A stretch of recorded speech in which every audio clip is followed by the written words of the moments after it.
Survival, and I'm here with a video about what to do if your child gets lost in the woods, which is a huge concern for most of our parents. When you take a child hiking, that's got to be one of your concerns. How far can I let them get ahead of me? What am I going to do if I walk around the bend and they just aren't there? So this video is going to cover real quickly what you should do in the event of an emergency when your child is lost. So the first thing that you need to decide is when you're going to call for help. That's going to depend on a lot of factors: the age of your child, the skills of your child, and also any outdoor education that your child has had. Also, what kind of supplies that your child may have on his or her person when they went missing. If they have a backpack full of supplies, they're highly skilled outdoors, they're used to being outdoors, they're not going to panic.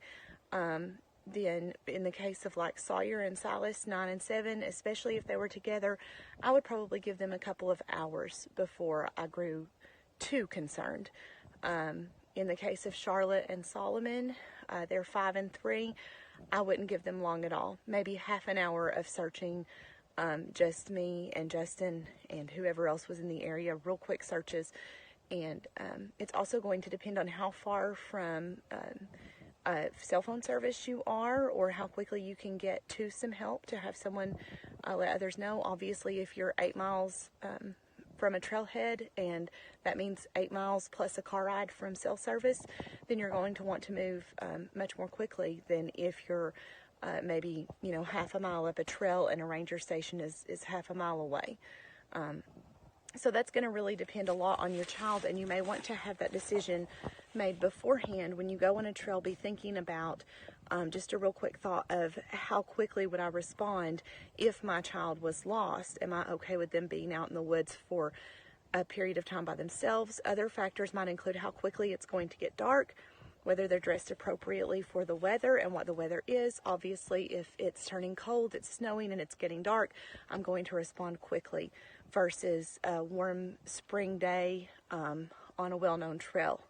I think a factor would be how they got lost, whether the child, kind of wandered off and maybe took the wrong trail. You're fairly certain they're probably on this intersecting trail, versus they were a mile ahead of us hiking together and suddenly we can't find them. And then finally, if your child has ran away in the woods, I recommend that you call 911 immediately, because you would never wait in that situation. A determined child can get pretty far from us. As we as parents know, they can run very quickly and they can get pretty far. So if they run away, then go ahead and make that emergency phone call. Okay, the next question I have for you is what type of land that you're on. If you are on parkland, national park or state parkland, go ahead and have those rangers numbers available. And that's something I'm going to cover later, is things that you can have in your car at the trailhead, phone numbers and things on your phone and things in a binder that would really help us to find your child much more quickly. But go ahead and call the head rangers. If you have to go to the ranger station or you have to go to a trailhead to find those numbers, they're generally posted at the trailhead on an informational board, or perhaps at the ranger station if you have to go that far. Anywhere that you see general information in a state park, for sure you should have park rangers numbers. If you just can't find the information but you have cell service, go ahead and call 911. If you are on general land, anything other than national park land or state park land, then go ahead and call 911. You're going to tell them that your child is lost and they're going to meet you. The next thing I would do after calling either your park rangers or 911 is go ahead and call a SARS team. Now that's some homework you're going to have to do ahead of time. What is a SARS team? A SARS team is a group of people who are specially trained for search and rescue. So a SAR team can't actually self-dispatch, but if you go ahead and call us, we're probably going to go ahead and head that way, especially in the case of a missing child. We'll coordinate with the sheriff's office when we get there. In Tennessee, it should be a sheriff's office who is taking care of your search and rescue for a child. So we'll go ahead and coordinate with them. Our team is comprised of SARTEC 2s and SARTEC 1s and SARTEC instructors, and SARTECs know what they're doing. We know how to go look for your child. So what we're going to do is ascertain your child's age, what they look like, how skilled they are in the woods, and where they would most likely be. And we're going to take off on foot, sometimes by side. Sometimes there are certain rangers and certain folks in SARS who have horses available, and we're going to get out there and we're going to look for your child. SARS teams never charge for what we are doing. I know for sure that our team never charges, and I've never heard of a SARS team or a rescue team that charges in any capacity. We're all volunteers.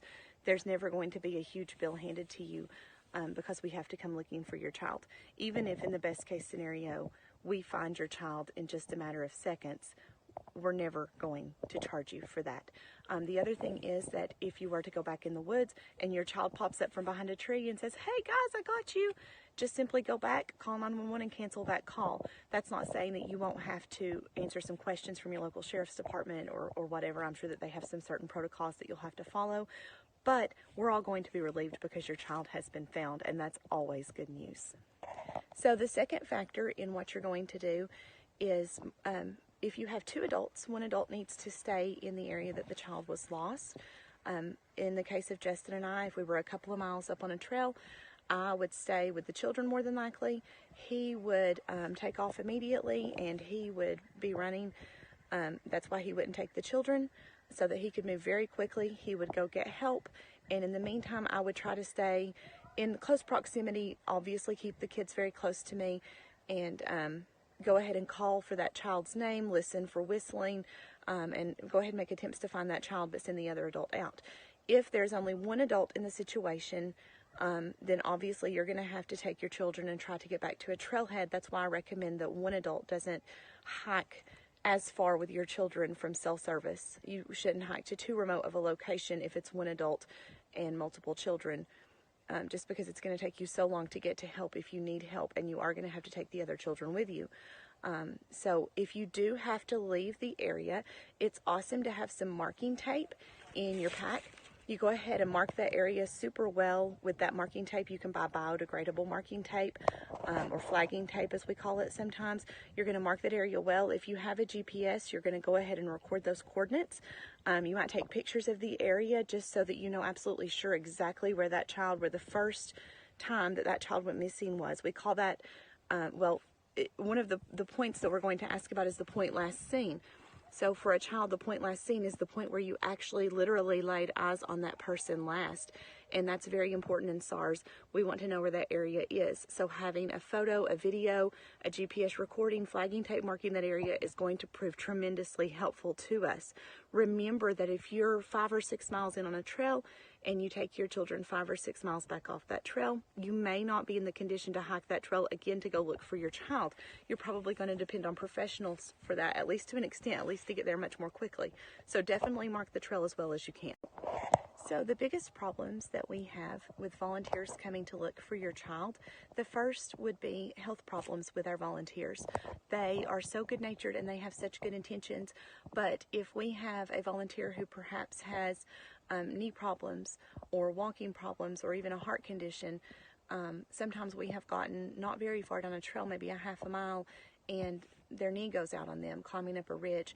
Well, then we have to focus our time and efforts on evacuating one of our team members and getting them out of the woods as opposed to looking for your child. So we wouldn't want anyone to volunteer, and sometimes it's hard to get people to tell you those things. They just have the best heart. They want to come help. They think they can do it. But in the case of our SARS team, we all have to pass the National Park Service Arduous Pack Test. We have to be prepared to hike 3 miles in 45 minutes with a 45-pound pack on our backs. The final thing that you need to know about calling in people to come look for your child if they are lost is that volunteers are not always the great idea that they sound like. So when I first heard of children going missing in the woods, it seemed like a great idea to canvass the area with hundreds of volunteers, maybe even thousands of volunteers. Hey, that increases the chances of finding your child. It seems like a fantastic idea. Let's go ahead and even bus those volunteers in. They'll cover a tremendous amount of area in a small amount of time and hopefully find your child. That, in fact, is a terrible idea. And unfortunately, sometimes we have sheriff's departments and local fire and rescue departments who aren't trained in SARS, but they do feel like that's the best idea, to go ahead and get all the volunteers, your neighbors, your cousins, your grandparents, everyone available. And there's a couple of reasons that isn't such a good idea, and I'm going to cover that as the final segment of this video. The final two issues that we have with volunteers coming to look for your child, the first of which would be artifacts on the trail. If we find gum that has been spit out of someone's mouth, we want to know whether that could be your child's. If there are 500 volunteers on a trail, it would be nearly impossible to determine if that was the gum your child was chewing or if that was the gum one of our volunteers was chewing. The same for an apple core, the same for a banana peel, the same for a water bottle lid.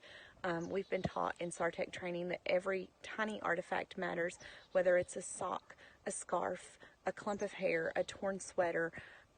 All of those things have to be put together and analyzed, and we have to say, hey mom, hey dad, could this possibly be something that your child was wearing, was chewing, had in their pack? And so typically, if we have volunteers, we end up with a lot of artifacts that don't really belong in our scenario. And then finally, the tracks and scents of your child are going to be practically eradicated if we have hundreds of volunteers who have descended on the area. Generally, a team will try to call in a dog team very early, a dog handler. They like to come in early. There's no charge for the dog handlers that I have met. I can't promise you that no dog handler is going to charge you anything, but as far as I know, they're volunteers, so that's not a concern either. And they want their dog to come in super early because they want their dog to catch that scent. And generally within 24 to 48 hours is going to be your window for getting a dog handler in. If you hear about these cases and they say, oh, my dog couldn't catch the scent, they called me 5 or 6 days into this missing child, it's going to be very hard for any dog to catch your scent 5 or 6 days in. And then if you have a mass of people, that's going to compound the problem. It's going to be extremely hard for a dog to come in near the point last seen and have any way of identifying that scent from amongst the hundreds of scents that may have mixed in there. And then finally, the prints of your child. As SARTECs, we are trained to go in and identify those prints. We're going to be looking on the trail. We're going to be looking in muddy areas. There was actually the case of someone in Middle Tennessee who was lost, and our team followed some muddy footprints over rocks, and they ended up finding that man. And so if we can find footprints, we can match those with your child's boot print, and we can hopefully track your child down very quickly. And those are some man-tracking skills that your SARTEC teams have and that your volunteers may not necessarily have. So in that case, we would only want SARTECs to be looking for your child. And so, in conclusion, I hope that your child stays found. But if your child is to become lost, I hope I have shared some tips with you that would help your child to be found quickly and successfully. Thanks for watching.